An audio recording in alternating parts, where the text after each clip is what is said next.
Alhamdulillahirabbil alamin. Wassalatu wassalamu ala asyrafil anbiya'i wal mursalin sayyidina Muhammad wa ala alihi wa sahbihi ajma'in. Allahumma aflih ummata Muhammadin sallallahu alaihi wasallam wa farrij an ummati Muhammadin sallallahu alaihi wasallam warham ummata Muhammadin sallallahu alaihi wasallam wansur wahfad wa ayyim nahdhar wa fil alamin bihaqqi Muhammadin sallallahu alaihi wasallam. Amma ba'du. Yang kami hormati Bapak Ketua Sekolah Tinggi Ilmu Tarbiyah Palapa Nusantara Lombok, Dr. Andes Haji Lalu Muhammad Fahri MH, dan yang kami muliakan Anda Profesor Dr. Fahri Ruzi Dahlan IH SSMA, para dosen dan tenaga pendidikan Palapa Nusantara, para mahasiswa mahasiswi Palapa Nusantara yang berbahagia. Baiklah, dalam kesempatan ini kita akan memulaikan studium general kita dengan tema peningkatan kompetensi dosen dan mahasiswa. Namun sebelum kita mulai, yang menjadi keynote speaker Bapak Ketua langsung, kemudian narasumber Bapak Profesor Dr. Haji Fahri Ruzi Dahlan IH SSMA. Untuk sesi pertama akan disampaikan langsung oleh Bapak Ketua SDIK Palapa Nusantara Lombok Nusa Tenggara Barat mengenai kurikulum beliau. Kita sudah maklumi, oleh karena itu kami persilakan.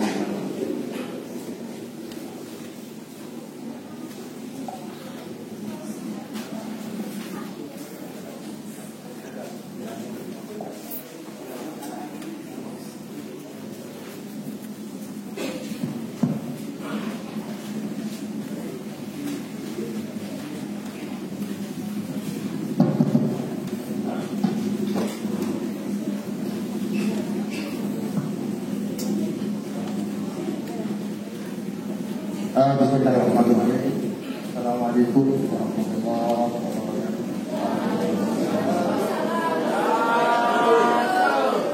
Wah, ngantuk badan di belakang. Karena panas tadi. Yang lebih semangat. Assalamualaikum warahmatullahi wabarakatuh.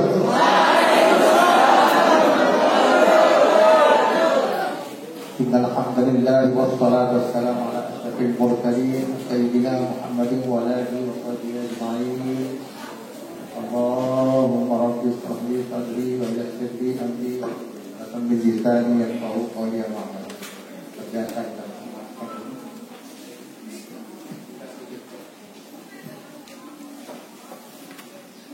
Akhirnya aku Profesor Haji Fahri Ruzi IH SSMA jadi adalah selaku perusahaan di WIN Universitas Islam Negeri Mataram dan termasuk menjadi kategori profesor muda. Yang bicara di depan itu insyaallah kalau tua.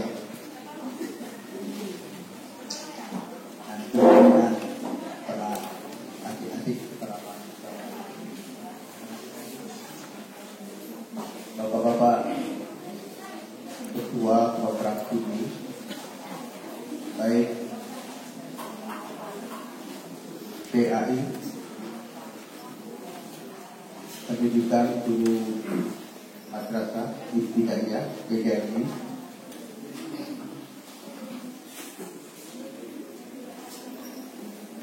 manajemen pendidikan Islam, serta PIAU pendidikan Islam anak usia dini,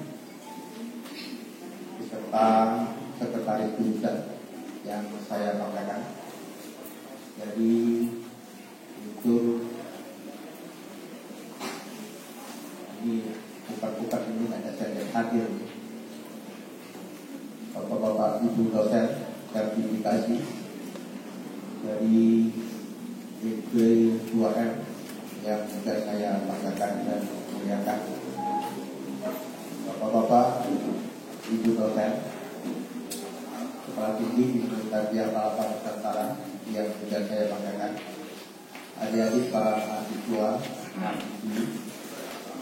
mudah-mudahan kita semua dirahmati Allah Subhanahu wa Ta'ala. Dalam kesempatan ini kita akan melakukan bersama satu agenda yang saya anggap ini merupakan satu agenda yang sangat penting dan cukup strategis. Kita istilahkan dengan satu general, yaitu kuliah yang langsung nanti akan dipimpin dan dipimpin oleh Bapak Profesor kita yang insya Allah akan banyak kita dapatkan, akan banyak kita temukan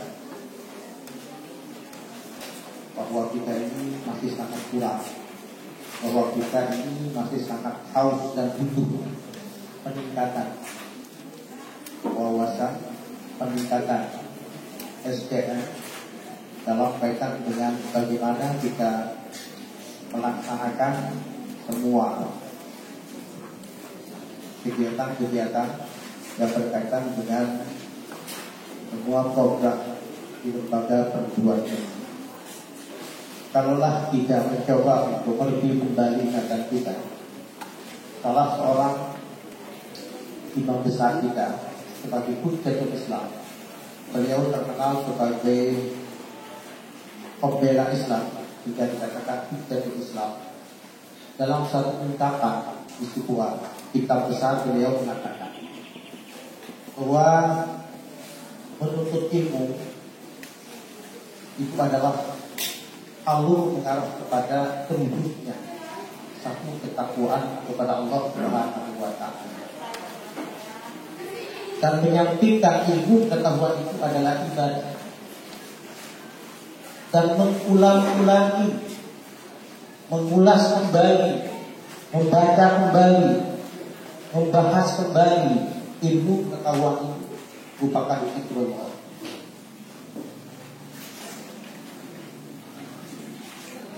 Dan lalu beliau mengatakan bahwa bagaimana mewujudkan implikasi dari proses-proses ilmuwan itu, yaitu bagaimana terjadinya peningkatan kualitas keimanan secara psikologis. Imam Ghazali mengatakan, maka hendaklah manusia banyak-banyak mendidik selawat kepada baginda Rasulullah sallallahu alaihi wasallam.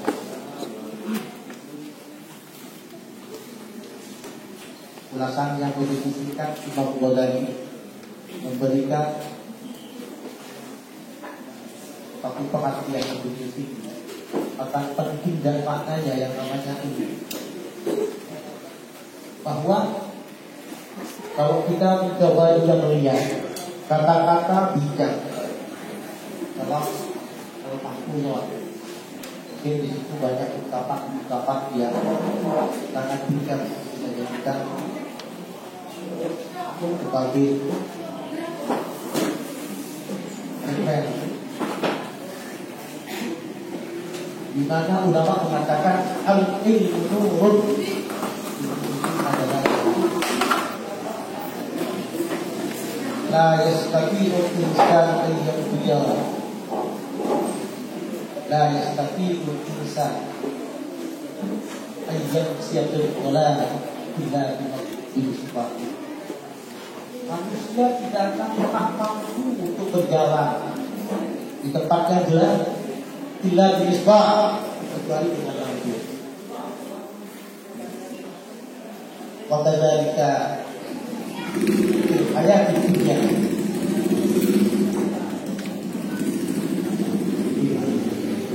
Demikian juga kehidupan di atas dunia ini diharapkan kita berjalan di atas tempat di dunia yang gelap gulita. Kalau tidak disertakan dengan wawasan keilmuan dan berpinteran kita di dalam membedakan mana yang benar, mana yang salah, mana yang baik, maka tidak akan berada dalam kegelapan yang tidak pernah atau sampaikan kepada yang membahagiakan baik kehidupan dunia dan kehidupan akhirat. Itulah sebabnya bahwa Al-Ghazali banyak memberikan ulasan dalam karangan-karangan dan kitab-kitab beliau tentang betapa penting dan besar maknanya akan ilmu pengetahuan. Ketika orang telah mencapai satu tingkatan, katakan saja kalau sudah mencapai tingkatan profesor, jangan dianggap bahwa masih sudah merasakan kesempurnaan ilmuwan. Semakin tinggi orang melangkah, maka untuk mendapatkan tangga-tangga yang ini pun juga semakin baik. Sehingga tidak pernah terputus suatu keinginan untuk terus meningkatkan, terus mempelajari, terus membahas tentang ini. Apalagi kita dari saya bersama Bapak-bapak, ibu dosen, karena ketika kita mau sampaikan tabiul generasi tidak hanya ditujukan kepada mahasiswa, tapi juga kita harapkan Bapak ibu dosen ikut serta mengikuti tabiul generasi. Tidak ada lain tujuannya adalah bagaimana kita mewujudkan satu peningkatan kualitas kesehatan baik sebagai dosen maupun sebagai mahasiswa. Saya tidak berpanjang kala, nanti akan diuraikan lebih panjang dan dengan muatan konsep-konsep yang disampaikan oleh salah seorang guru besar kita, bukan sosok ahli yang asing bagi kita. Jadi kita jalanan hidup awal sama seperti ada di sini, belajar dari pesantren, lalu menjadikan api di manfaat. Bahkan kita pernah sama-sama melakukan pembinaan di madrasah tingkat aliyah ketika itu dulu. Tapi karena memang beliau adalah salah seorang sulap yang tekun, rajin, hingga rahmat Allah ya tercurahkan kepada beliau, sehingga dengan tanpa ada satu konsep rencana bahwa beliau akan menjadi profesor, tapi ternyata sekarang jadi kita berangkat dari tepi ajaran. Karena itu tidak ada seorang manusia pun yang harus pesimis menghadapi kehidupan masa yang akan datang. Kita terus optimis melangkah jiwa semangat untuk meningkatkan kemampuan diri, kemampuan personal individu kita.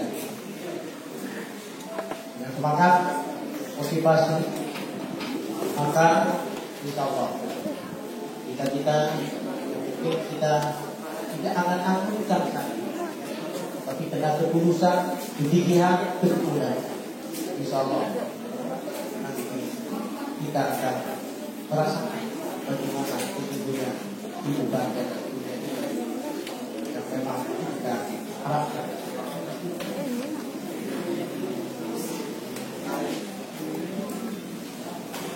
Dalam kesempatan ini, insya Allah beliau tidak hanya sebagai ahli dalam bidang penyesuaian tentang bagaimana kiprah dan bagaimana menyesuaikan diri dengan dunia teknologi. Tapi insya Allah kalian mau mempelajari tentang qiraatul kutub, insya Allah beliau adalah dunia itu. Karena pendidikan beliau dari santri, kemudian menyantrikan, lalu kemudian dilanjutkan dengan pendidikan tinggi di Universitas Negeri Mataram, dari Ma'had Al-Quran wal Hadis, bahkan dulu di SNT-nya tempat di MAPK. Jadi itu bidang kalian ke pondok dan memang menciptakan kita menghasilkan kadang-kadang yang ahli dalam bahasa. Lalu kemudian beliau dari UIN Mataram melanjutkan ke UIN Syarifiyatullah dari S1 sampai dengan dari S2 sampai dengan S3. Setelah beliau S3 mencoba mengkiprahkan diri di UIN Mataram ketika dulu masih STM dan jadi akhir. Dan alhamdulillah beliau dimasukkan ke dalam ada kita di STM di yang Mataram dan sekarang di disitulah meniti karir S3 dengan karya tulis yang cukup banyak bagi seorang peneliti, seorang ilmuwan. Akhirnya beliau mendapatkan pendidikan, mendapatkan satu keahlian begitu besar, yaitu profesor. Masuk beliau ini salah seorang yang sangat besar di Mataram, yang mungkin saat ini termuda sebagai besar di Universitas Islam Negeri. Kita coba mendengarkan, dan saya minta ada yang mahasiswa merekam, tidak hanya merekam pakai HP, pakai memorinya, pakai ingatannya, catat, tulis apa yang dia akan lakukan, dan persoalan yang mungkin selama ini adalah merupakan masalah yang perlu dipertanyakan. Nanti kita akan buka saat itu tanya jawab diskusi. Setelah adanya para mahasiswa-mahasiswi akan insya-Allah mendapatkan jawaban sesuai dengan apa yang diharapkan. Untuk itu selanjutnya waktu kita serahkan kepada yang baru Bapak Profesor Dr. Haji Fakhrudin IHSSMH.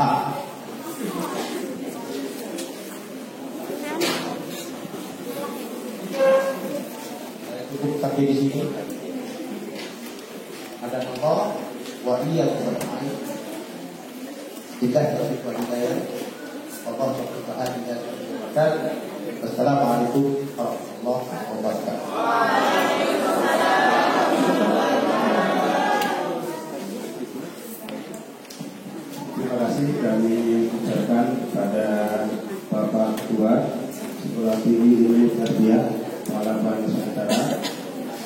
Selanjutnya kita beranjak ke acara identitas Stadium Jenderal yang nanti akan disampaikan oleh Bapak Profesor Dr. Haji Fahrudzi Gadang 3 SSMA. Nah, namun sebelumnya kami permaklumkan kepada adik-adik mahasiswa dan mahasiswi karena acara Stadium Jenderal ini adalah sifatnya wajib untuk diikuti. Untuk itu sekaligus nanti mahasiswa ditugaskan untuk merangkum, mencatat, kemudian mencari intisari yang akan disampaikan oleh Bapak Profesor kita. Nah, tadi sudah dijelaskan daftar riwayat hidup beliau.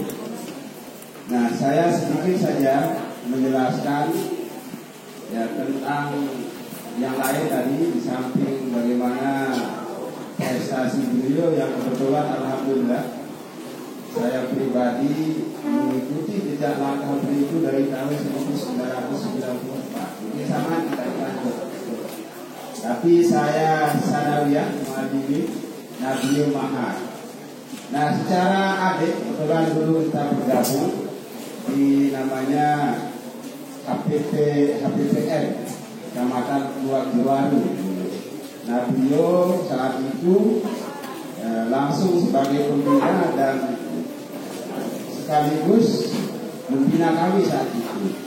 Nah, secara pribadi ini kenapa saya ceritakan supaya nanti adik-adik mahasiswa khususnya, karena dari pengalaman mengajar dari 2009 banyak sekali keluhan adik-adik mahasiswa, banyak sekali problem, banyak sekali masalah ya, bahkan terkait dengan persoalan keuangan, orang tua, pendidikan, bahkan cinta pun banyak masalahnya. Nah, nanti bisa ditanyakan sama beliau. Nah, beliau dari FAPK selalu merasa kemudian di Mahad Darul Quran wal Hadis beliau juara 1 juga, juara 1. Nah, kemudian S1, S2, S3 juara 1 juga, atau istilahnya cum laude, semuanya juara 1. Nah, profesornya juga sebagai sekretaris jenderal PBNW. Nah, banyak sekali prestasi-prestasi yang beliau dapatkan sehingga beliau bisa menjadi profesor, sehingga beliau bisa membidangi berbagai macam ilmu. Jadi bukan saja bidang agama, tetapi bidang umum. Beliau bisa bahasa Arab, bahasa Inggris, dan sebagainya. Nah, oleh karena itu kami harapkan kepada adik-adik mahasiswa khususnya ya untuk membuat rangkuman ya dari apa yang akan beliau sampaikan. Ya Pak ya, waktu dan tempat kami persilahkan kepada Kakanda Profesor Dr. Haji Fahrudzi Gadang 3 SSMA.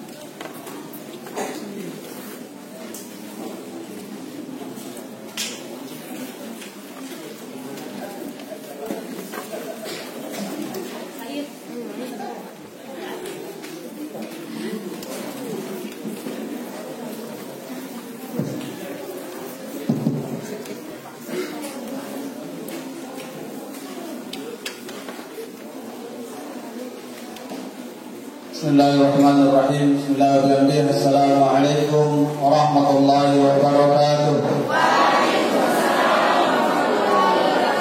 Alhamdulillah wassalatu wassalamu ala Rasulillah wa ala alihi wa sahbihi wa mawala. La haula wa la quwwata illa billah. Rabbi shrah li sadri wa yassir li amri wa hlul 'uqdatam min lisani yafqahu qawli waj'al li waziran min ahli. Allahumma aslih ummata Muhammadin sallallahu alaihi wasallam wa farrijan ummati Muhammadin. Dibentuk dalam pola studi jenderal. Ini sebuah kehormatan bagi pribadi saya untuk bisa berbagi pengalaman bagi strategi di dalam meningkatkan kompetensi dosen, mahasiswa, terutama pada anak-anak akademik. Ini sebuah loncatan strategis bagi kita untuk meningkatkan kapasitas yang sudah ada saat ini pada kesempatan ini. Alhamdulillah wa syukurillah,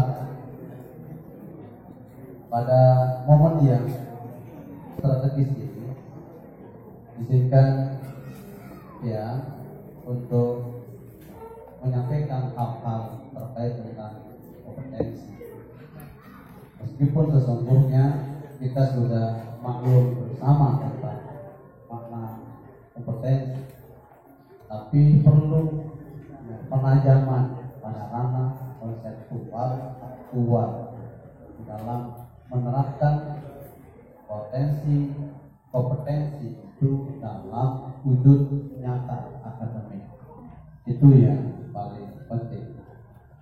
Pertama, saya ingin mulai dari kompetensi secara general. Kompetensi general baik mahasiswa maupun dosen minimal harus memiliki 4 kompetensi utama. Ini agak serius gitu. Nanti jangan ada yang ngatur saya dan kompetensi pertama adalah yang wajib dimiliki oleh kita semua. Dosen dia, mahasiswa dia, atau siapa saja, bahwa kompetensi spiritualitas itu menjadi sesuatu yang sangat urgen. Kompetensi spiritualitas adalah roh dari semua persoalan kehidupan kemanusiaan.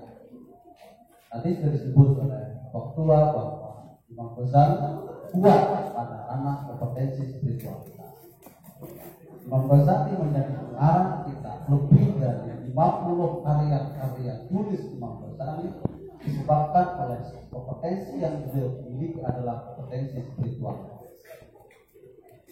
Kita menjadi mahasiswa harus kuat kompetensi spiritualitas itu.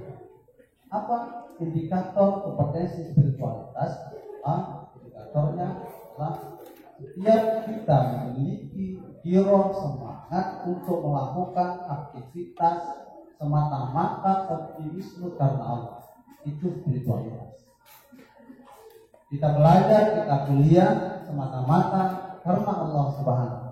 Kita mengajar semata-mata karena Allah. Itu kompetensi spiritualitas. Kompetensi spiritualitas itu disebut sebagai sebuah spiritual vision, kecerdasan spiritualitas. Orang-orang yang memiliki kecerdasan spiritualitas ini, itulah orang yang tidak akan pernah gagal dalam hidup. Itulah orang yang tidak pernah merugi dalam sepak terjang kehidupan. Apapun yang dia lakukan, selama memiliki kompetensi spiritualitas, dia pasti good, akhirnya adalah sukses.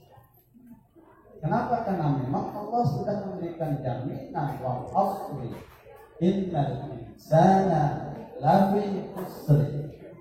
Demi waktu, demi masa, demi kesempatan, demi ruang dan waktu, sesungguhnya semua elemen manusia, innal insan, al-insan itu maknanya adalah lil istighraq, mencakup semua elemen manusia, mau tua, mau besar, mau kecil, ya, mau dosen, mau mahasiswa, mau ketua, mau rektor, mau profesor, semuanya dalam keadaan unsuccessful. Dia pasti gagal di dalam kehidupan dia beragama, bermasyarakat, berbangsa, bahkan menuju kepada Tuhan, kepada Allah.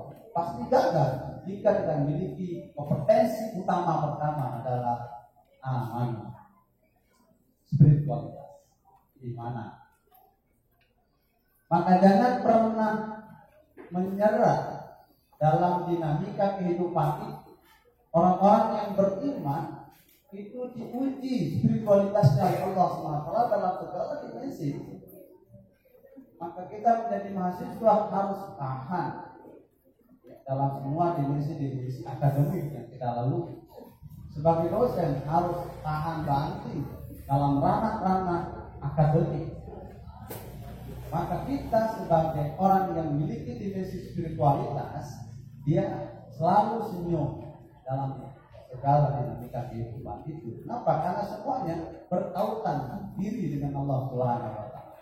Itu the point, yang paling point adalah kecerdasan spiritual. Sebut ya, spiritual wisdom. Kalau Daniel Goleman baru kemarin menemukan kecerdasan itu, Allah sudah meletakkan kecerdasan itu 442 tahun yang silam, 12 abad yang silam. Al-Quran mendeklar, Al-Quran memberikan penjelasan otentik tentang macam-macam kecerdasan manusia. Maka kompetensi yang paling utama bagi kita adalah kompetensi iman. Persoalan seberat apapun persoalan, kalau iman yang bicara selesai. Makanya dalam perintah Allah, dalam Al-Quran tidak ada yang tidak diawali dengan aman. Perintah sholat, zakat, haji, ya. Semuanya yang diketuk pertama adalah kecerdasan spiritual. Sebab kalau tidak disentuh kecerdasan spiritual, siapa orang yang mau berlapar-lapar sepanjang hari? Ya ayyuhalladzina amanu kutiba alaikumusiyam. Apalagi bagi ahli hisab, susah. Ahli hisab, ahli merokok. Itu susah untuk tidak merokok. Dalam waktu 1 jam saja kalau tidak merokok itu sudah apa gimana rasanya itu. Tapi karena iman yang bicara rokok wajib ditinggalkan. Makanan yang halal ditinggalkan. Kenapa? Karena iman yang bicara. Itu kecerdasan spiritual. Bagi mahasiswa, kalau melaksanakan tugasnya semata-mata karena Allah, keimanan yang kuat, maka seberat apapun makalah yang diwajibkan kepada Anda itu kecil. Kenapa? Karena memiliki kecerdasan spiritual, spiritual vision. Ya, spiritual vision itu indikatornya banyak sekali. Kecerdasan spiritual seseorang. Bahwa di saat dia melakukan sesuatu bertautan dengan persoalan-persoalan sofistik, persoalan-persoalan batinia, persoalan-persoalan hati, maka apapun yang dia akan lakukan menjadi ringan. Ini fondasi dasar untuk mengukur kompetensi seseorang yang menuju kesuksesan. Yang kedua, kompetensi yang harus dimiliki oleh siapapun kita adalah kompetensi sosialitas. Illal ladzina amanu wa 'amilus disebut dengan social wisdom. Bagi kita manusia tidak bisa hidup sendiri, tidak boleh hanya soleh personal, tapi harus soleh sosial. Selama kita memiliki kompetensi sosial, mau berbagi, mau share, mau care, mau berbagi, mau peduli, itu adalah bagian dari kompetensi sosial.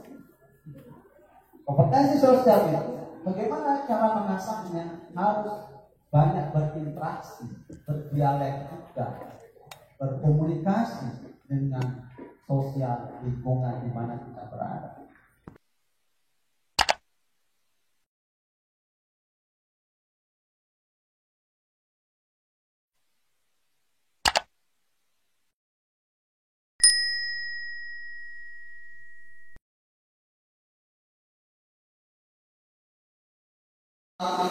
Mau menyampaikan persoalan itu dalam ranah yang lebih luas, ranah yang lebih makro, maka kompetensi sosial itu menjadi sesuatu yang penting. Kemudian yang ketiga, kompetensi yang general yang harus dimiliki oleh kita semua adalah yang disebut dengan kompetensi intelektualitas. Illal ladzina amanu wa 'amilus shalihat wa tawasaw bil haq. Al-haq itu adalah sebuah kebenaran. Kebenaran adalah kebenaran filosofis. Kebenaran filosofis adalah kebenaran rasional. Kebenaran rasional adalah kebenaran logika.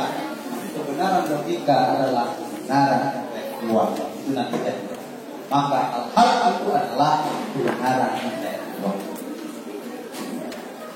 Jadi orang-orang yang cerdas secara intelektual, wisdom, ini adalah orang-orang yang memiliki kapasitas yang unggul. Dan justru di sinilah distinksi kita, perbedaan kita dengan makhluk-makhluk Tuhan yang lain. Bahwa manusia diberikan potensi akal logika yang sangat cemerlang, sangat benefit untuk mencapai sebuah tangga demi tangga kecerdasan intelektual. Maka dalam rangka meningkatkan kecerdasan intelektual itu harus diasah. Diasah dengan cara apa? Membaca. Bacaan itu akan menentukan cakrawala berpikirnya seseorang. Tambah banyak frekuensi bacaannya seseorang, tambah tinggi cakrawala berpikir. Tambah mendalam daya pikir seseorang, maka tambah tinggi daya nalar dalam menganalisa persoalan. Maka Al-Quran meletakkan kecerdasan spiritual, kecerdasan sosial, kecerdasan intelektual selalu berurutan. Untuk apa? Bahwa kita tidak bisa cerdas sendiri, tapi harus bisa mencerdaskan orang lain. Itu dalam kompetensi sosial ya. Kalau hanya cerdas sendiri, Anda seperti malaikat. Tapi kalau Anda jahat dan bodoh sendiri, dan seperti saya, justru manusia jauh lebih mulia kompetensinya dari malaikat, apalagi tadi. Karena manusia memiliki 4 kompetensi sekaligus yang tidak dimiliki oleh makhluk-makhluk Allah lain dari manusia. Kompetensi intelektual. Maka saya tidak setuju dengan pendapat yang mengatakan bahwa akal perempuan itu rendah. Saya tidak setuju dengan pendapat itu. Sebab perempuan memiliki daya nalar yang jauh terkadang terlebih daya nalar laki-laki.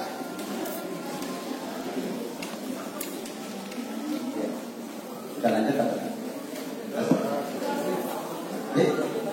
Lanjut ya, lanjut. Daya nalar ya, manusia itu memang punya klasifikasi dan standarisasi. Maka sesungguhnya manusia yang perfect, manusia yang sempurna adalah dalam perspektif Imam Ghazali memberikan bahwa baru manusia disebut sempurna apabila memiliki 3 kompetensi jauhan. Potensi logika berpikir. Yang kedua adalah jauharul qaul, potensi rasa. Eksperimen.